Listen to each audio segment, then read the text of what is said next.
about to witness the apparently spontaneous manifestation of Amrita, a nectar said by those who've tasted it to be unique in all the world for its exquisite taste and aroma. The origin of Amrita is mysterious. Those most familiar with it compare it to the legendary nectar of the gods and claim that it is materialized from another dimension. This peculiar phenomenon is only a very ordinary one among those attributed to a man believed by his followers to possess extraordinary psychic powers. An Indian mystic and guru, self-named Sathya Sai Baba.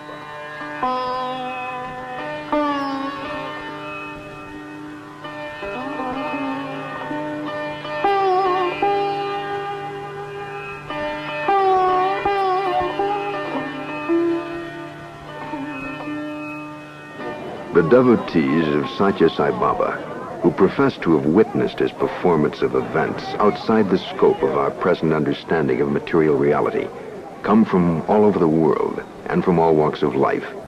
Peasant farmers, wealthy businessmen, a number of India's leading officials in government, science, and education have by now thoroughly documented what appear to be his exceptional powers, or siddhis, the ability to act upon natural forces which the West has only recently begun to acknowledge in the new science of parapsychology.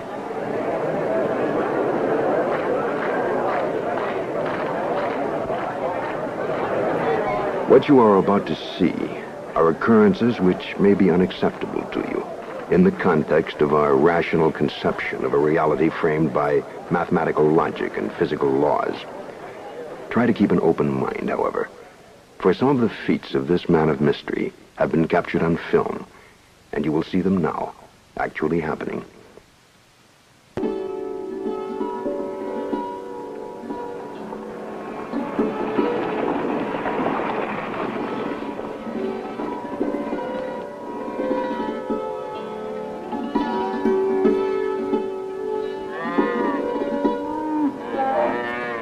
It was probably the harshness of the land, the merciless nature of the climate, which first gave to the Hindu his stoic acceptance of life, coupled with the longing for eventual release from it, for nirvana. India's searing, continually recurring droughts are never eased so much as overthrown by the inevitable floods of the monsoon, and the heat is as deadly as famine. Samsara, the karmic cycle, the wheel of life, day into night, life into death, into rebirth. The world and all the things of the world, all human perceptions, thoughts, feelings, and desires are Maya, a veil of illusion which prevents our seeing a deeper reality behind it. Man or avatar, the incarnation of God in man, as his devotees believe him to be. Sathya Sai Baba is part of the Eastern tradition in religion and philosophy. He uses the Eastern conception of Maya, for example, to explain how he reaches beyond the veil to perform what we who can't see behind it must regard as miracles, or feats unexplainable by material laws. Besides the alleged ability to materialize objects from thin air or from another dimension, some of the psychic powers claimed of Sai Baba by his followers are the ability to read minds and see into the future, to cure disease by miraculous means, the ability to project his astral body anywhere in the world, and to adopt other human and animal forms, and, hardest of all to accept, the ability in some cases to bring one back from the dead.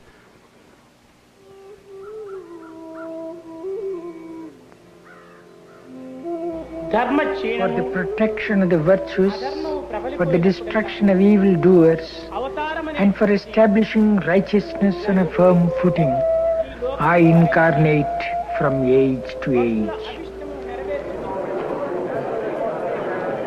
An oft-quoted verse from the Bhagavad Gita, the long philosophical poem which serves with the Vedas as India's Bible.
Reincarnation.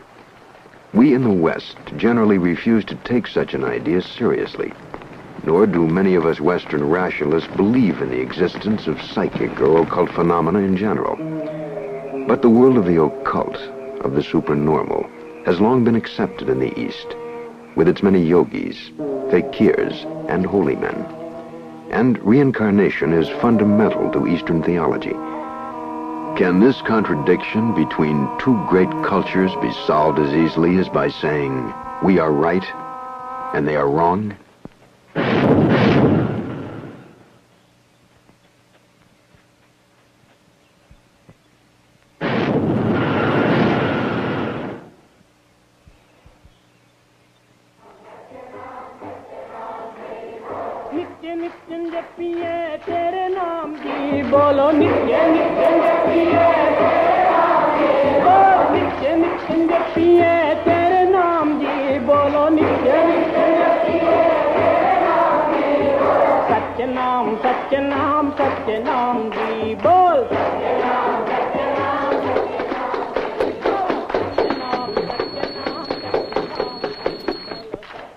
The man who now calls himself Sathya Sai Baba was born Satyanarayana Raju on November 23rd, 1926.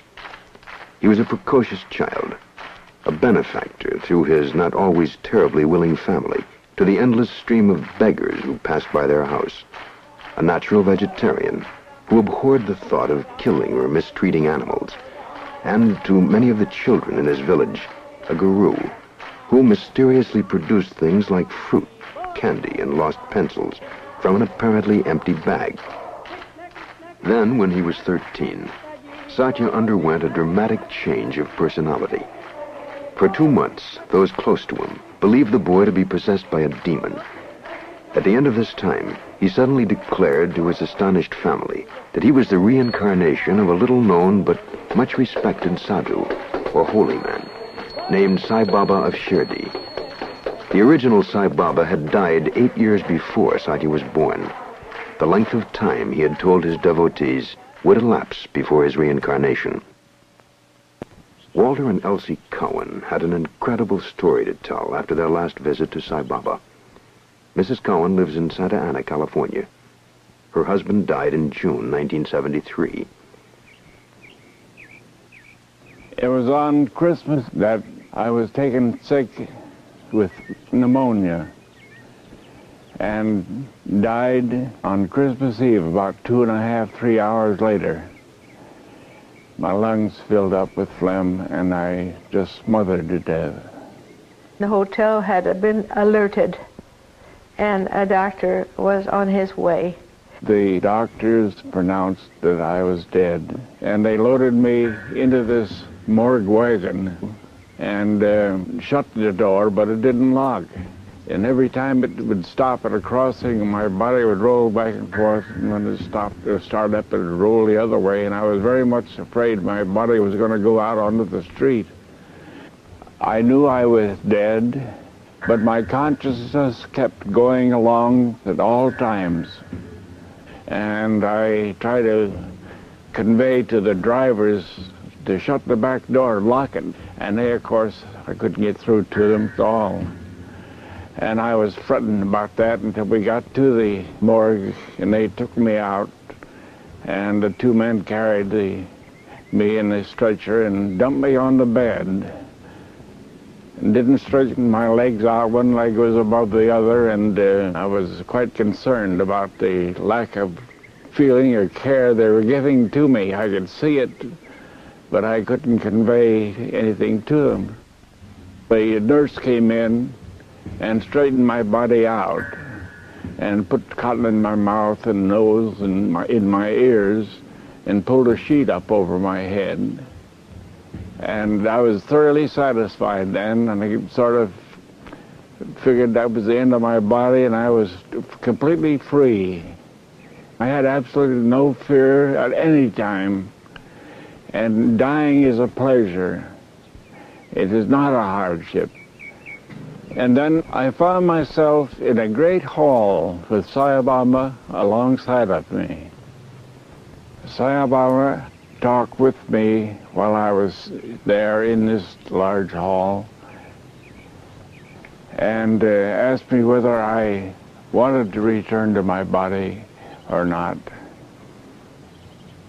I thought of my wife, and there is a definite inborn feeling in every man to preserve his body and his physical life. And that had quite a factor, I think. If it wasn't for that innate desire, there probably wouldn't be too many people on earth.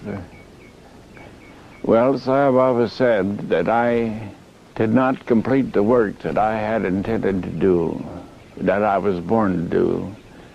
And he arose and addressed the judge, and very respectfully, and the judge was very respectful to him. He knew him apparently very well.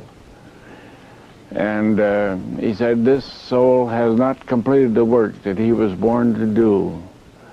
And I most respectfully ask that this soul be returned to his body in order that he might complete the work that he was born to do and to further my work.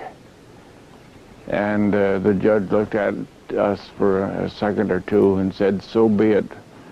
And then we were told that Baba came in the night and took off the sheet and unstuffed his nose and eyes and whatever they do at that time, and rubbed vibhuti on his chest and breathed the breath of life in him.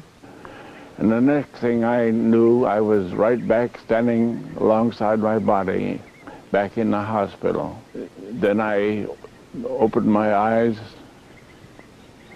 and I looked at my body and I said, I might have made this mistake in deciding to return to it. It seemed like going right back into a cesspool.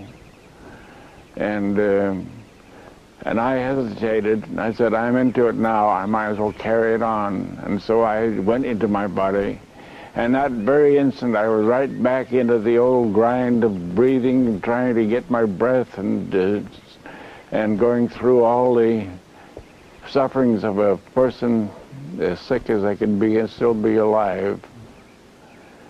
And I opened my eyes and saw my wife. I said, you look beautiful in pink. Richard Bach, a successful record producer, initiated and administers with his wife Janet the Los Angeles Sai Baba Center. Sai Baba says that there is nothing that isn't God, that this whole creation is just an expression of God, and so we are all part of God in the same way that he is part of God. He's expressing that aspect in a way that is far more visible than most human beings. Therefore, some people like to think that he is God. And he's saying, yes, but so is everything else. Vibhuti, described by Sai Baba as sacred ash, has become in effect his trademark. He produces the fragrant, sweetly pungent substance repeatedly at gatherings of his followers. It is said to have been prescribed internally and externally for a multitude of various ailments, many of them normally serious enough to require surgery. Yet there are innumerable accounts of followers who have been healed by Vibhuti alone, many of the cases extremely well documented. On this occasion, an important annual festival at his ashram in southern India, over a silver statue of Sai Baba of Shirdi, Sathya Sai Baba appears to materialize Vibhuti from a vase as one of his public miracles before thousands of devotees.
Until recently, accessible only by dirt roads, Puttaparthi is located in the state of Andhra Pradesh in southern India. Just outside the small remote village where Sai Baba was born and grew up is his ashram. Prasanti Nilayam, which means abode of the highest peace, is the home of several hundred of Sai Baba's most devoted followers.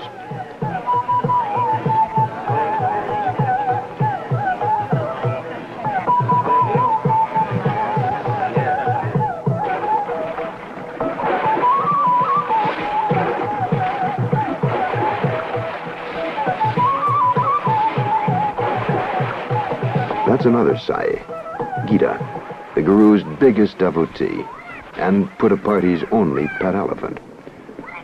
Unless perhaps you count Ganesha, the elephant-headed Hindu god who removes obstacles, and whose shrine this is, recently installed in the ashram. But then Sai Gita can stand on two legs, and she's a real elephant.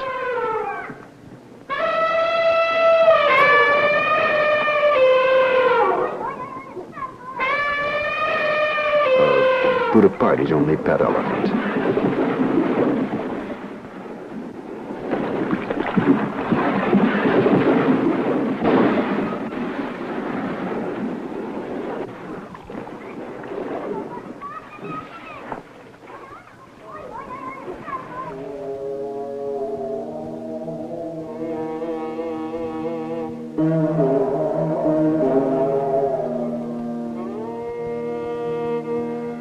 This house now stands on the site of Sai Baba's birthplace and the home of his youth. It was while he was living here that the strange events occurred which began by word of mouth to carry the name Sathya Sai Baba out to India and the rest of the world. At 7 o'clock on the evening of March 18th, 1940, 13-year-old Sathya suddenly leaped into the air with a shriek, holding his bare foot. His family feared he'd been stung by a scorpion and would not survive. But he slept that night without apparent pain or sickness. Then, 24 hours later, he fell unconscious and remained so for a day. When he awoke, his behavior was strange. He alternately laughed and cried, and quoted long Sanskrit passages of poetry and philosophy far beyond the scope of his formal education. At times he became stiff and appeared to those around him to leave his body, then described distant places which his parents said he had never visited. For 2 months, his family did everything in their power to exorcise the demon they believed had taken possession of the boy. Sathya accepted these efforts patiently, even when they became tortures at the hands of a respected but feared exorcist, to whom the demon had become a personal challenge. Among other things, this expert in devilcraft shaved the boy's head and carved 3 crosses into his scalp. Then, on the morning of May 23rd, Sathya began to materialize flowers and sugar candy, apparently from nowhere. An excited crowd began to gather. Sathya's father was furious at this show of sleight of hand, or worse, black magic. To his exasperated question of "Who are you?" the boy said calmly but firmly, "I am Sai Baba." Then he declared that he had been reincarnated through the prayers of an ancestral sage, that a holy man be reborn in his family. No one had difficulty accepting the idea of reincarnation, but it was difficult for some of Sathya's acquaintances to accept the possibility that he was the actual reincarnation of a man regarded by his followers as a saint at the time of his death. "Show us a sign," they pleaded. With a quick and unexpected gesture, Sai Baba threw a bunch of jasmine flowers onto the floor. There they clearly spelled out, in Telugu script, the language of the village, Sai Baba. In October of his 13th year, Sathya Sai Baba left school and began to gather devotees around him. The number of his followers grew.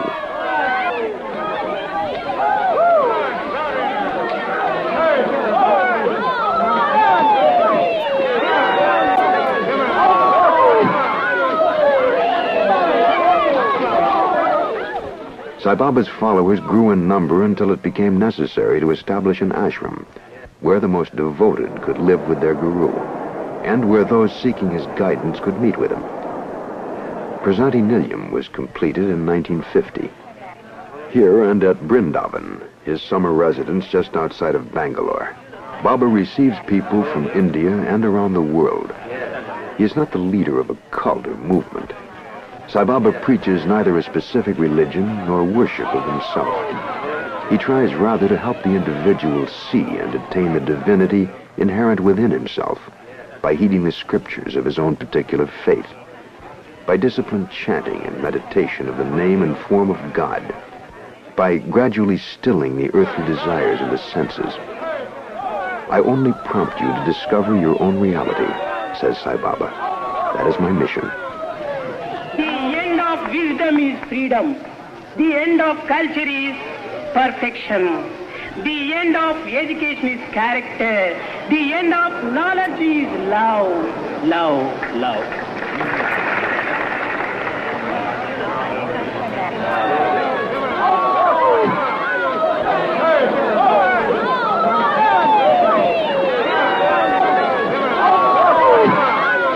Sathya Sai Baba seems to live in two distinct worlds, the peaceful, meditative world of his inner self, and the clamorous world of the many seeking his help.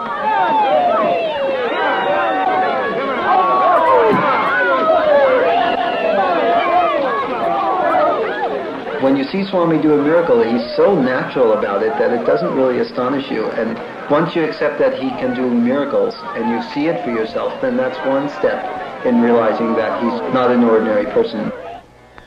Baba has a saying which applies to the contrast between these two ways of life. Man must grasp God with the right hand and the world with the left.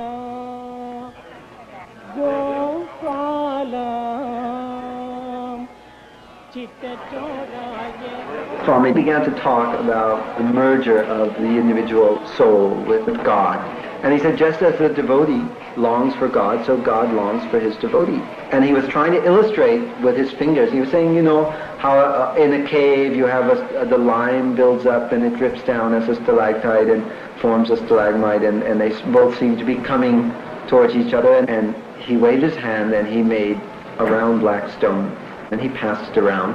Then he took it back and he blew with his breath a pattern in it, two concentric circles that were joined at the center. Later on we found out that this is a soligram, and a soligram is something that symbolizes the union of the individual soul with the divine, and it's made from a fossil, and we saw Swami make this fossil with his very breath.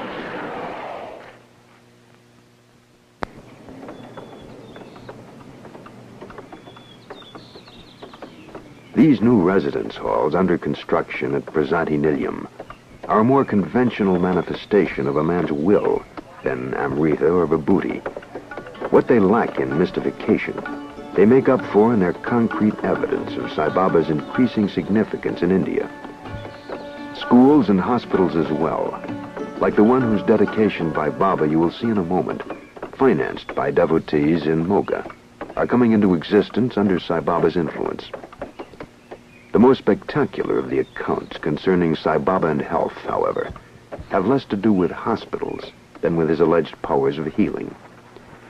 Ulcers, gallstone, lameness, the loss of vision, insanity, severe burns, tuberculosis, leprosy, cancer, heart attacks, strokes, and, as we have heard from the Cowans, even death itself.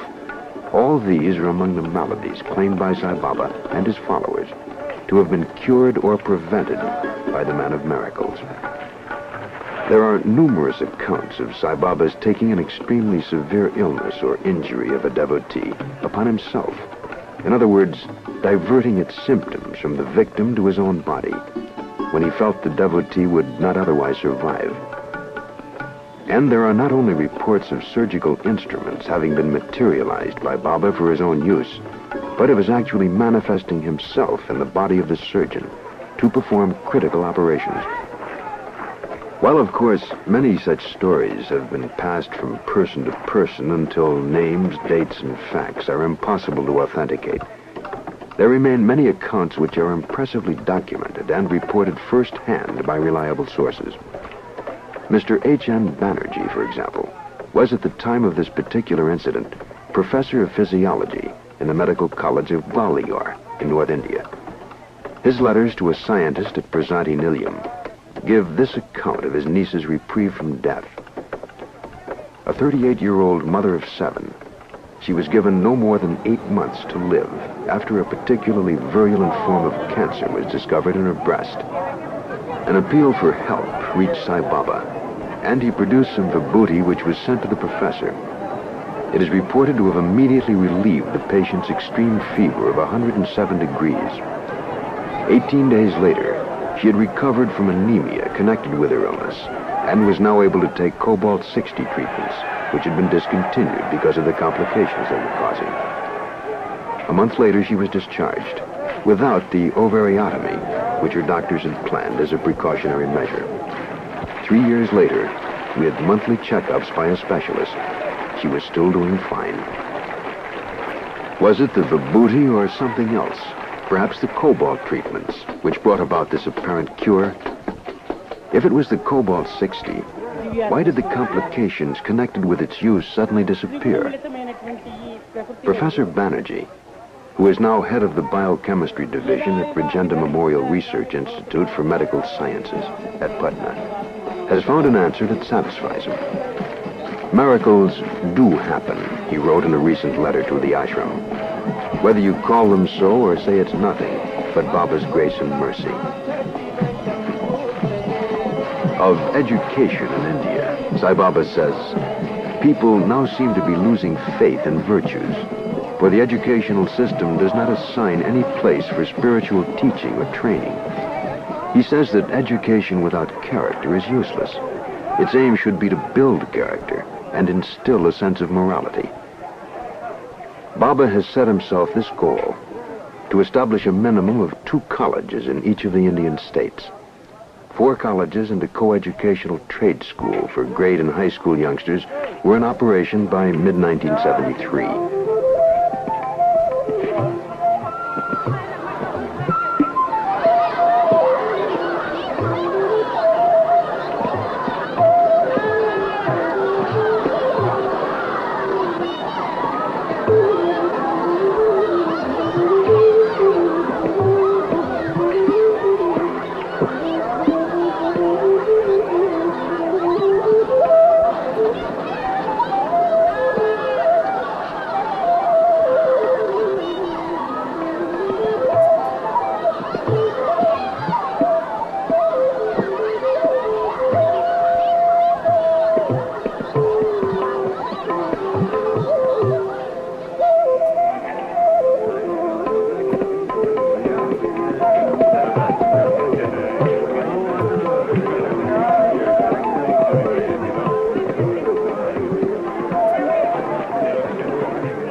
These are the children of Baba's devotees in Delhi. Not surprisingly, the themes of this dramatic presentation, staged in his honor, are the traditional moral precepts of the Hindu scriptures.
Indra Devi is a Sai Baba devotee who is internationally known as a yoga teacher and author of several books on yoga. When I first time saw Baba, and this was in 1966, one of his devotees told me so many stories about his miracles, but there is one which I always was longing to see, because I saw everything. But she said about him gathering sand on the river and then just making a little drawing and taking out the thing he was drawing. This I've never seen before.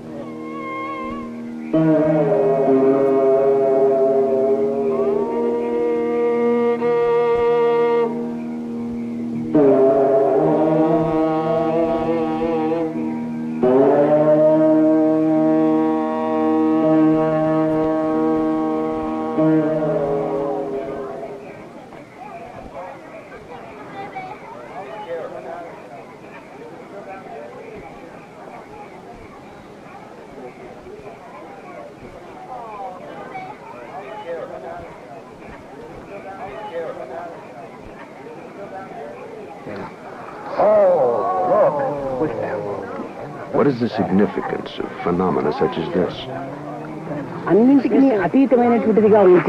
The answer is to say that God's power exceeds time and place and is not subject to time and place. This causes wonder to you, but to me, they are just my nature. All the miracles of Baba, or as he calls them Leelas, which means plays, divine plays, are nothing in comparison to a real miracle, which is completely changing a person, no matter how cynical, how unbelieving, how hard-boiled he or she may be.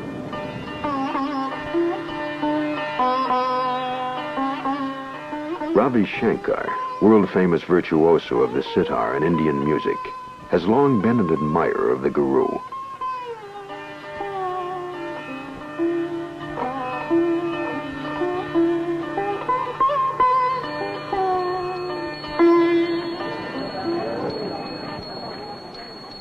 Well, we didn't know anything about spirituality anyway. Most of us, we had never meditated before. We never, we were just never into anything. I mean, we had just stepped off the streets. 90% of us were like hippies and street people and, like that. And so everything, it was such a shock to us to have this love and to have this, that we were still working out things between us, like we have a lot of fights with each other and heavy things like that, we didn't, and when we got mad at someone, we never thought the anger was within ourselves, we thought it was their fault, because we didn't know these things were in us. And now, slowly, but now, anything like that comes up, like anger or greed or jealousy, we never blame it on the other person. We know, like, it's us now, I think we have a better idea of what we're working on. Swami's love was so incredible. We'd never experienced anything like that. We didn't think of him as God or anything like that, really dramatic. We thought he was our mother and father, and we were just so frank with him. We just talked to him like we talked to each other, and he'd be the same. He brings so much happiness into people's lives. That's his biggest miracle, the love that he gives everyone. And after they see Swami, their face is so shiny, so radiant. The festival times are just so beautiful. How just masses and masses of people are just so quiet, and just tears in their eyes because of their love of Swami. Hollywood film producer Joe Reardon and his wife Diane are devotees of Sai Baba, after a good bit of initial resistance on Joe's part. Diana, my wife here, arrived back from India and started to tell me about Sai Baba. Of course, I thought she was insane. And at many parties, she would mention his name and the miracles he performed. Eventually, I got to the point where I was up to here with Sai Baba. And I used to say to him, look, I don't want to hear about this character. So eventually, Diana convinced me to read 2 books on Sai Baba. So I read the 2 books, and I presented it to friends of mine who were in the theatrical business. And their reply was, well, or what are you going to ask him for? So my reply was always, well, there's not much I need right at the moment. And what I think I'll ask him for is a rainbow. So they all laughed at this. Well, to cut the story short, we took off and we went to India. And after unpacking our car, we took off and we went to the top of the mountain. We got up to the top of the mountain. There was a young lady sitting there that we had met previously in Bangalore. While they were sitting there talking amongst themselves, I glanced over at Diana's shoulder. And as I did, slowly, appearing over her right shoulder, a rainbow. And it started straight up, never curved. I said to Deanna, take a look over your shoulder. She looked over her shoulder and she said, oh my God.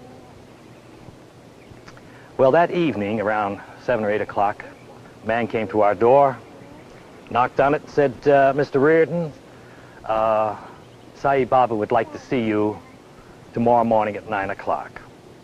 Well, at 9 o'clock in the morning, we were there. Truthfully, I felt like an idiot, but a little bit still stunned about that rainbow.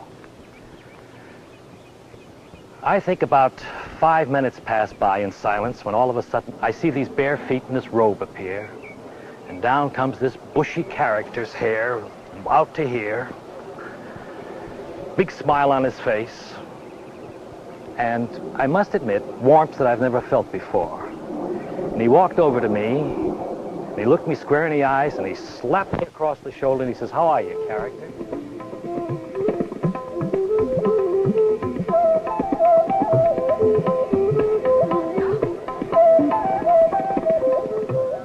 We are skeptical of powers like those credited to Sai Baba because they seem to contradict what we believe to be real. Science tells us what is real, but what science cannot explain is not necessarily beyond the capability of men of science to believe in. There are highly respected scientists among Baba's followers. Dr. Y.J. Rao, a professor at Osmania University in Hyderabad, attests to having witnessed Sai Baba transmute a piece of granite to, of all things, sugar candy.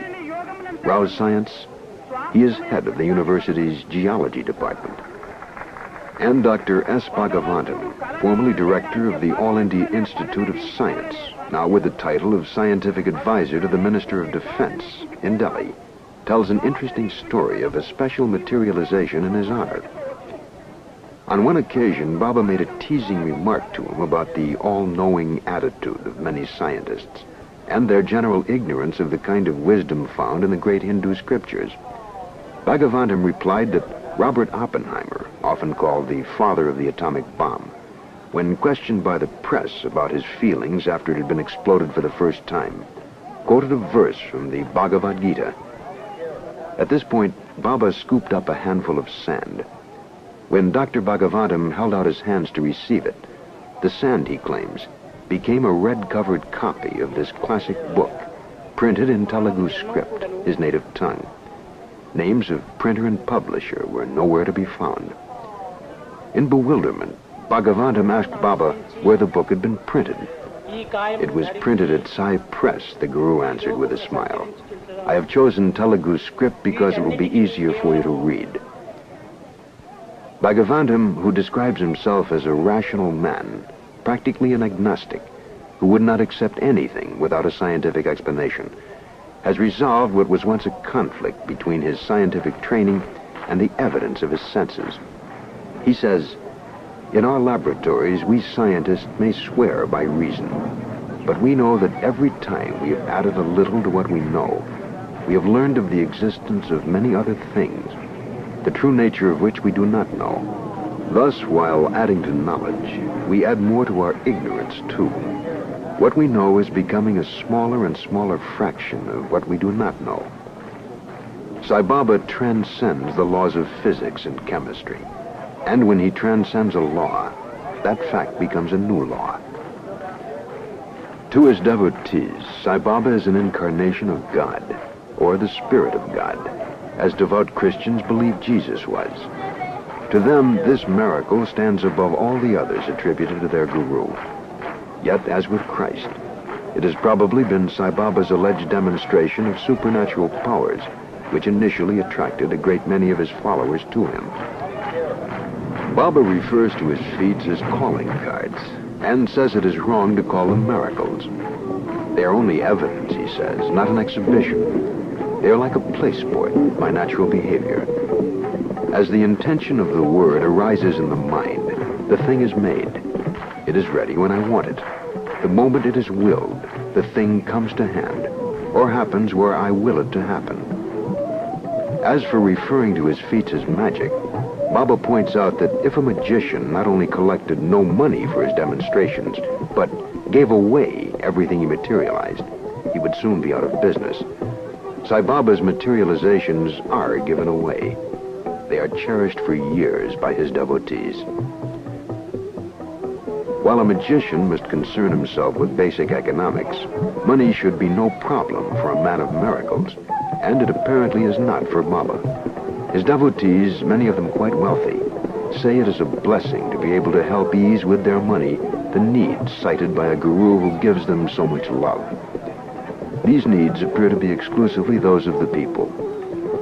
Baba's personal requirements seem negligible. He lives in only one sparsely furnished room, eats little more than rice, curds, lentils, and dal, a variety of bean protein, and wears nothing but the simple gowns called dhotis, which you have seen here.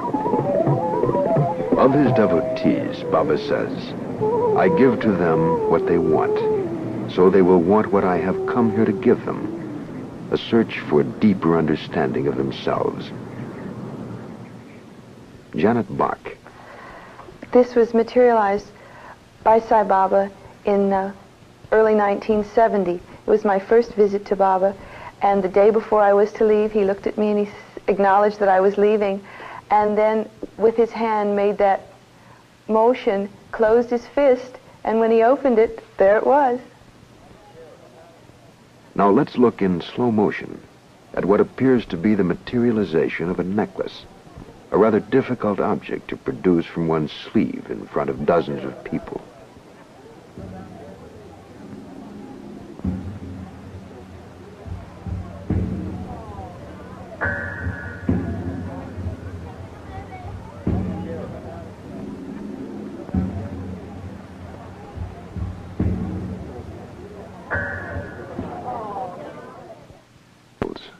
Dr. Samuel Samwise, a San Diego psychiatrist, may or may not represent the skeptic in each of us, given the opportunity to inform our skepticism with personal experience.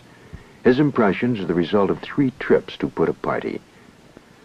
Many people have asked me this question, if whether the phenomena I saw was a mass hysteria or mass delusion, mass hypnosis, neurosis, psychosis, or whatever the term. And it's my firm belief, after living with him and experiencing him for 1 month, that he is genuine and authentic, and what he does is genuine and authentic. I say that it's clearly beyond my comprehension. Whether or not we are willing to grant a comparison of Sai Baba with Jesus Christ, there is one clear distinction between them, which should prove interesting in the years ahead. As pointed out by Howard Murfitt in Man of Miracles, his informative book on this Indian mystic, the miracles of Christ must be accepted on faith.